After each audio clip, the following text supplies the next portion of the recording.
Well, I think we need to take a breath here. That's the end of the naked eye and binocular section. But before we move on to the telescopic objects, we've got a report from Chris North, who went to a star party in the wilds of the Brecon Beacons.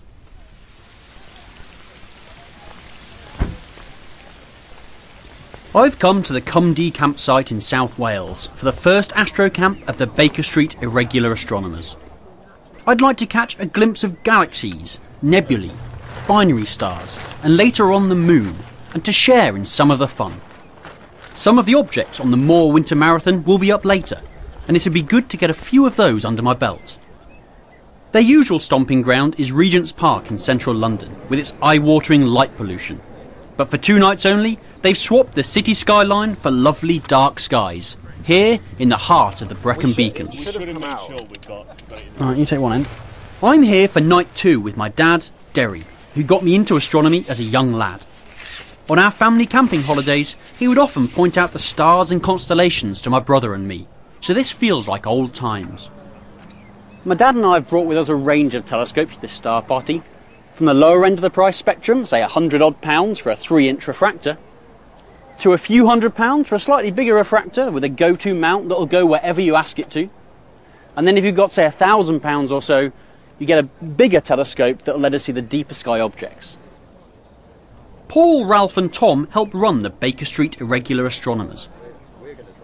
We've had beginners, we've had seasoned imagers up there at the top. I mean, there's a massive range, and some people who've come here actually don't have telescopes at all, and I think that might be a first to come to a star party without a telescope.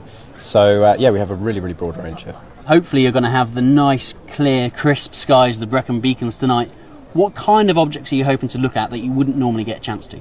Very rarely get to see things like M82. We wouldn't be able to normally see the Vale Nebula without filters, and we're just really looking forward to being able to see globular clusters and the whole range of things. And seeing the Milky Way, it's something we don't even get a hint of in London. I mean, and to be here and see the Milky Way and the dust lane running through it, and just see all that detail. So, really looking forward to seeing that.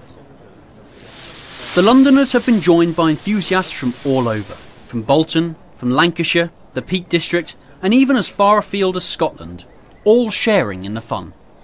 Well, it looks like we have a family outing going on here, so where's everyone come from? Well, we're from Tring in Hertfordshire. OK, so you've come a fair way to... Yeah, about 3.5 hours in the car, but hopefully worth it.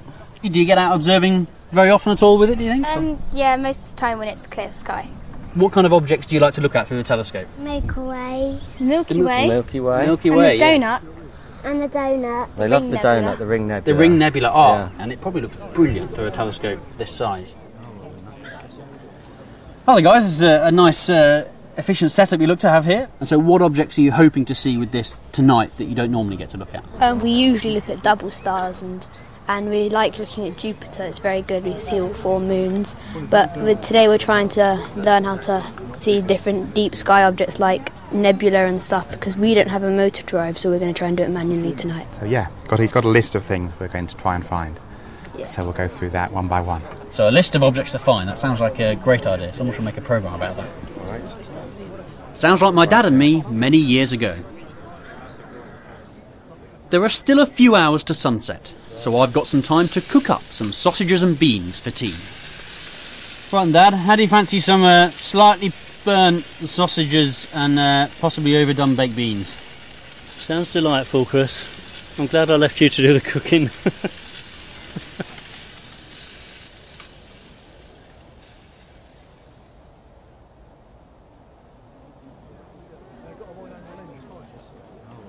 Well, it's about 10 at night. For an astronomer, that's early evening. And I'm really looking forward to tonight. There's a real buzz about the place. The sky's clear, the sky's dark. I can see the Milky Way overhead and the dust lanes through it. I'm really looking forward to getting a view through not just my telescope, but lots of the other telescopes that are here as well. Our camera has picked up the Plough, that well-known asterism which is in our skies all year round. And also Cassiopeia, the W, which will be high in the winter sky. And there's even a little satellite passing by. Some call them celestial vermin, but I think they're good fun. The astronomers have settled down to start enjoying the pleasures of the night. So this is a beast of a telescope you got here. I'll look through. I've seen hundreds of pictures of the Vale Nebula, but I've never seen it with my own eyes. That's actually quite amazing. That's brilliant. Any more seasoned astronomers? Yep. I am reasonably so. I'm the wife that'd rather be in bed. How's the night going so far? Yeah, brilliant. We managed to get the donut fairly early on. Yeah. The Ring Nebula. The Ring Nebula, M57, or the Donut to its friends. It's a star which has lost its outer layers, and to the naked eye looks like a wispy smoke ring. But long exposure photographs reveal the subtle colours in this beautiful object.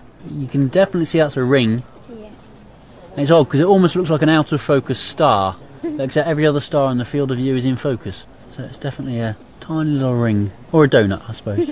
Sometimes, like, I always say to my dad, like, I just want to, like, scoop it out of the sky and put it in a jar and, like, keep it with me. Because it just looks like one of those cool things. Yeah, it is a lovely object to look at. As the night rolls on, the sky above changes, and a whole new set of constellations come into view. Right overhead, we have Cygnus the Swan, a favourite in the summer skies, but which will soon fly away as winter approaches. And rising in the east is Auriga the Charioteer, which contains a few of the objects in the Moor Winter Marathon, but the naked eye is dominated by the brilliant star Capella. As it rises through the thickest parts of the atmosphere, the scattering of its light causes Capella to flicker all the colours of the rainbow. Well, the telescope's moving, so it's obviously pointing at something different. What are you aiming at now? Right, we're going to go on to M13, Great Globular Cluster in Hercules. Oh, very nice. Just about to finish slewing now. It really is a nice view. Oh, that's a gorgeous view. I mean, these clusters can just look... You sort of think they're just going to be one sort of round fuzzy ball. There's so much structure in there. There's tendrils of stars coming out. Trying to pick out as many individual stars as possible. Yeah, you can sort of imagine you can see the individual stars. So I wonder whether that is my imagination running wild. For now, I'll believe it. You can always bump up the magnification. I'm having so much fun, I've forgotten that Dad's still minding the telescopes. I wonder what he's been looking at. Right, and Dad, how's the night going so far? Hello, Chris. Well, that, allegedly, is Uranus. Is there anything in there? Yes, you can just see a faint disc through that scope. Yeah, it looks like a disc. Yeah, some people say it's blue. I'm not sure that I believe them. But if that's Uranus, that's the first time I've seen it. So I'll tick that one off. Yeah. You hear these shouts go up every now and then. Was it when a meteor or a fireball goes? I seem to have missed every one tonight. So that's a first for both Dad and me. He's seen Uranus, and I've seen the Veil Nebula. Fantastic. You can see the different colours as well, which is nice. Well, John, Jenny, you've got a pretty big telescope here. What have you been looking at so far? Been looking at Albira. Tried taking some photos, so hopefully they'll come out. And we've got on the Ring Nebula now, and that's it so far. Coming here to this event has been a really good idea. You know, it's given us a chance to talk to other people, get lots of tips, you know, and we've probably gained more information in this one event than the past 6 months, you know, trying to find out for ourselves. So this kind of event is, you know, if anybody is thinking of going to one, don't think about it, do it. It's midnight and the young astronomers have gone to bed, but the diehards still have a hit list of objects they want to see.